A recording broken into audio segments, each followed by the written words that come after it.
Dinugtong ko nga pala yung lagari dito sa dulo ng kawayan. Gagamitin ko nga pala ito sa pagputol sa mga dahon ng niyog. Ipatong ko kasi ito sa yero para gawing panangga sa init ng sikat ng araw. Sinubukan ko na nga dito ang paglalagari ng mga sanga ng niyog at mukhang effective naman ang resulta.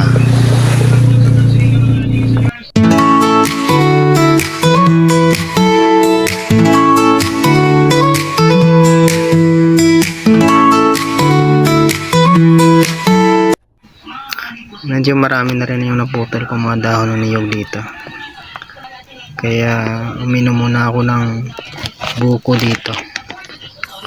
Mga 1 litro yung laman ng buko na ito. Ang dami ko na yun. Biniyak ko rin at saka minukbuhan ko muna. Mukhang ginutom ako sa pagputol. At dito nga nagumpisa na ako magakot ng mga dahon ng mga niyog.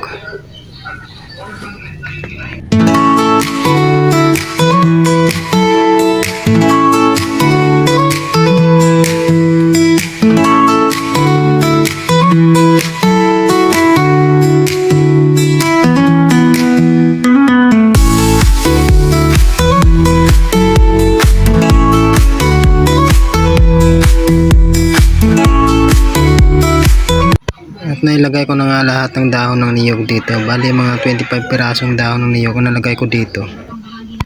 Sobrang init, pinaliguan ko muna yung mga alaga ni Mrs. dito ng mga baboy. Sobrang baba kasi ng yero dito, grabe ang init talaga.